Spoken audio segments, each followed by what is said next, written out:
नमस्कार। कुछ कुछ एयरलाइंस किस तरह से लूट मचाती है म्यूजिशियंस के साथ, इस पर थोड़े बात करते हैं। लेकिन अभी हाल ही में हम चेन्नई गए थे 5 दिन के लिए। आकाशा एयरलाइंस फर्स्ट बॉम्बे से चेन्नई गए और चेन्नई से वापस बॉम्बे आए सेम एयरलाइंस पे। तो वहां पे कुछ घटना घटी, उसका एक वीडियो पहले देखते हैं, फिर आगे बात करते हैं। नमस्कार, अभी हम देख रहे हैं आकाशा एयरलाइंस। 1500 रुपये वो बोल रहे। अभी हम बॉम्बे से 5 दिन पहले यहाँ पर आए, सारा म्यूजिकल इंस्ट्रूमेंट्स और सारी चीज़ें लेकर।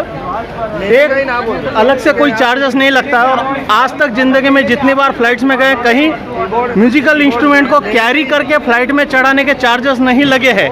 फर्स्ट टाइम इनका एयरलाइंस झुनझुनवाला का 3 महीना हुआ, 2-3 महीना चालू करके, और इनके अभी नए नियम बने हैं कि ये म्यूजिकल इंस्ट्रूमेंट्स फ्लाइट तक पहुंचाने के 1500 रुपये ले रहे हैं एक आदमी का।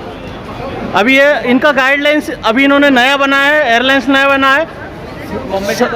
बॉम्बे से इसी एयरलाइंस में हम आए, वहाँ 1 रुपया नहीं लगा। और ये चेन्नई एयरपोर्ट पे ये मैडम हमसे अभी 1500 रुपये इस बैगेज के ले रही है। 1.5 घंटा गया आते समय भी जिस बेल्ट पर हमारा सामान आना था 1.5 घंटा सामान लेट आया है। फोटो दिखाओ उसमें और वीडियो वायरल करो। और मैडम है, मैडम का नाम है अनुष्का। इन्होंने हमें नियम बता रहे हैं, ट्रैवलिंग नहीं करें। आगे से मैं सभी से अपील करता हूं, ये आकाशा एयरलाइन का बहिष्कार करे, इसमें कोई ट्रैवल ना करे। और ये हमारा खाली म्यूजिकल ग्रुप का प्रॉब्लम नहीं हुआ है, यहाँ पे जितने भी आकाशा में आए हैं ना फर्स्ट टाइम, सभी का यही फीडबैक है। बायकॉट आकाशा। आप भी कभी फ्लाइट में गए होंगे तो आपको पता है, फ्लाइट में जाते हैं तो एक मर्यादित सीमा तक हम वेट ले जा सकते हैं हैंड बैगेज में या लगेज में। तो उससे अगर ज़्यादा वजन वेट हो जाता है तो उसका पर केजी के हिसाब से उसके कुछ चार्जेस रहते हैं जो देने होते हैं, जो कि वाजिब भी है। लेकिन कहीं भी म्यूजिशियन इतना देश भर में विदेश में ट्रैवल करते हैं तो ओवरवेट के पैसे देना वाजिब भी है। लेकिन जो आपका लगेज है उसको फ्लाइट तक पहुंचाने का कभी पैसा नहीं लगता है। लेकिन अभी नया एयरलाइंस खुला है आकाशा, इसमें हमें थोड़ा खट्टा अनुभव इस बार हुआ, जो कि अभी नई नई शुरू हुई है। जिसमें बॉम्बे से हम आए, हालांकि कोई भी म्यूजिकल ग्रुप जब ग्रुप में टिकट बनाता है तो जो सामान का वेट होता है वो इक्वली डिस्ट्रीब्यूट किया जाता है, पैसे जो ग्रुप के मेंबर्स है उसमें, और मैनेज हो जाता है वेट। अगर उसमें भी अगर ज्यादा वेट निकलता है तो उसका पैसा पे किया जाता है। लेकिन आपके लगेज को फ्लाइट के अंदर तक पहुंचाने का कहीं भी पैसा नहीं लगता है। लेकिन जैसे बॉम्बे से हम चेन्नई गए तो वहां भी हमें पैसा एक्स्ट्रा कुछ देना नहीं पड़ा। लेकिन same airlines return Chennai to Bombay, फिर चेन्नई एयरपोर्ट पे जो हुआ वो आपने वीडियो में देखा ही है। वो मैडम ये हवाला देती है कि यहां से आपका लगेज फ्लाइट में ले जाने का मतलब, अदर लगेज की बात छोड़ दो, जो म्यूजिकल इंस्ट्रूमेंट है उसको जो दिखने में बड़ा हो, हालांकि कीबोर्ड तो बड़ा ही रहेगा, गिटार बड़ा रहेगा, ऐसे काफी इंस्ट्रूमेंट रहते हैं जो बड़े रहते हैं। लेकिन वेट के अंदर आता है तो ठीक है, ओवरवेट जाता है तो वेट का पैसा आप ले सकते हो, उसको फ्लाइट में पहुंचाने का पैसा अभी तक तो हमने कहीं देखा नहीं है।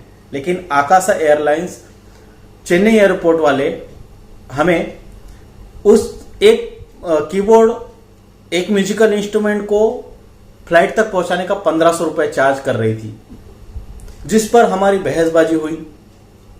और क्योंकि चलो ऐसा अगर आप एयरलाइंस टू एयरलाइंस नियम्स गाइडलाइंस अलग हो सकते हैं, लेकिन आपके एयरलाइंस के गाइडलाइन में अगर है म्यूजिकल इंस्ट्रूमेंट को एयरपोर्ट से फ्लाइट में चढ़ाने का 1500 रुपया, एक इंस्ट्रूमेंट को चढ़ाने का अगर 1500 रुपया लगता है तो सेम बॉम्बे टू चेन्नई जाते समय भी लगना चाहिए था, जो कि हमें नहीं लगा। इस पर वो मैडम तर्क देती है कि बॉम्बे वाले की गलती है, आकाशा के ही बॉम्बे का जो स्टाफ है उनसे गलती हुई है। तो काफी बहसबाजी होने के बाद ऑलरेडी हम मैटर खत्म करने के हिसाब से और वापस बॉम्बे आना है और इनकी एक मोनोपोली समझ लीजिए, तो हमने 1500 पे किया, जिसकी ये रसीद है। और इस एयरलाइंस में हमारे एक ग्रुप मेंबर का सामान भी डैमेज हुआ। बॉम्बे से जब हम यहां पर चेन्नई उतरे तो बेल्ट पे सामान आता है, आदमी वेट करता है, कितना वेट करेगा? 1.5 घंटे तक हमारा सामान नहीं आया था। हमारा टाइम जो खराब किया, बेल्ट पे समय पे सामान नहीं आना, हमारा बाहर जो टैक्सी खड़े थे, जो बुक किए हुए थे, वो ओवर चार्जेस हो, अगर ज्यादा देर रुकते तो ओवर चार्जेस लगते, इसलिए उनको निकल जाना पड़ा। हमारा जो नुकसान होता है समय का, पैसे का, उसका भरपाई कौन करेगा? चेन्नई एयरपोर्ट पे 1500 रुपए एक बैगेज का लेते तो बॉम्बे में भी लेना चाहिए था, बॉम्बे में नहीं लिए। अरे कोई नया दुकान खोलता है ना तो नए नए प्रलोभन देता है, नए नए ऑफर लाता है। लेकिन यहाँ पहली बार हम देख रहे हैं कि आकाशा एयरलाइंस नई नई अभी मार्केट में उतरी है। आरबीएसए पैसेंजर को मोनोपोली के तहत कुछ ब्लैकमेल के तरह पैसेंजर से पैसा लूटने का काम कर रही है, ऐसा हमें लग रहा है। हालांकि देखा जाए इसमें मेरा पर्सनल कुछ सामान लगेज में नहीं था, जो भी था हैंड बैगेज था। इसमें मेरा बोलना, मैं अगर चाहता तो मेरे बाप का क्या जाता है, मुझे थोड़ी पैसा भरना है।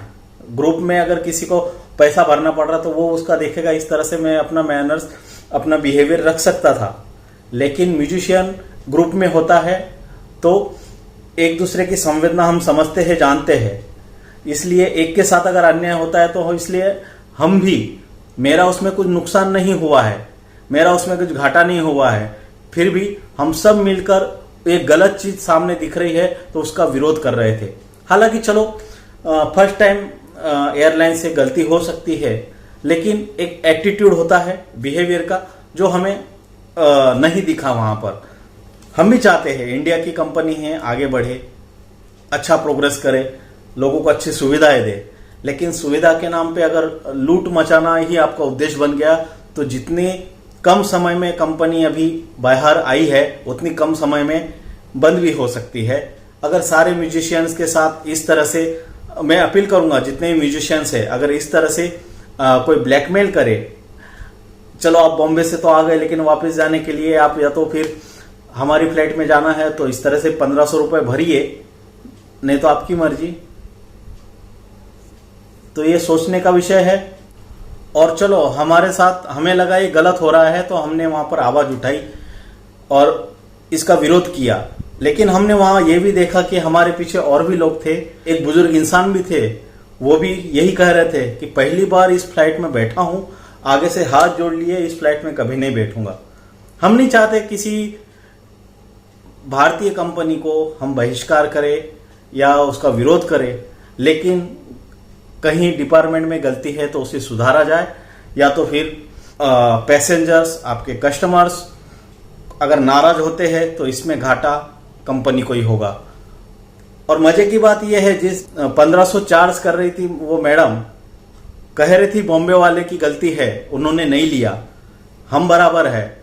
तो वापस जब हम उसी फ्लाइट से मुंबई पहुंचे तो मुंबई में आकाशा के ही ऑफिस में जब जाते हैं और उनसे सारी ये बातें डिस्कस करते हैं तो वो हंसते हैं हम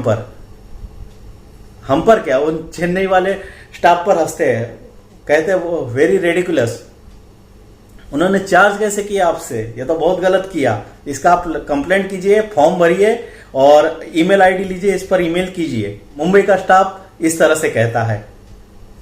वहां पे हमने कंप्लेंट भी किया है, वो फॉर्म भी है, आप यहां देख सकते हैं, और जो फाइन गलत तरीके से वसूला गया है उसके लिए भी वहां पे कंप्लेंट रजिस्टर की है। इसलिए मैं म्यूजिशियन भाइयों से अपील करता हूं ये वीडियो ज्यादा से ज्यादा पहुंचाना, ताकि आपके पास अगर सामान नहीं हो, आप फ्री हैंड हो या लिमिटेड आपका वेट वाला सामान हो तो आप भले जाइए, लेकिन अगर आपके पास ज्यादा सामान है, ओवरलोड का पैसा तो वाजिब है, लेकिन अगर बड़े बड़े इंस्ट्रूमेंट्स है आपके साथ तो इस एयरलाइंस में जाओगे या नहीं, ये आप पर छोड़ते हैं, क्योंकि हमारा अनुभव बहुत ही खट्टा रहा है। इस वीडियो में आप जान ही गए हो, म्यूजिकल इंस्ट्रूमेंट को फ्लाइट तक पहुंचाने का 1500 रुपया कौन लेता है भाई। आप अपनी राय कमेंट कीजिए और वीडियो को ज्यादा से ज्यादा शेयर कीजिए। हाँ, एक और बात कहना भूल गया, जो 1500 रुपए के उन्होंने रसीद काटी ना, उसमें लिखा क्या है, एक्स्ट्रा किट। हालांकि एक्स्ट्रा किट था नहीं, उनको कुछ तो लिखना पड़ेगा किस चीज के 1500 रुपए ले रहे हैं। ओवरवेट लिखते तो वेट का तो पैसा अलग रहता है पर केजी से, कुछ रीजन देना पड़ेगा, तो दिया है एक्स्ट्रा किट। हमारा सामान लिमिट में था, अगर एक्स्ट्रा किट लगता तो बॉम्बे से चेन्नई जाते समय भी लगना चाहिए था, और बॉम्बे वाले चेन्नई वालों पे इस तरह से हंसते नहीं। इसलिए सभी म्यूजिकल दोस्तों से कहना चाहूंगा, अगर आपके पास ज्यादा पैसा हो तो आकाशा चूज कर सकते हो। धन्यवाद।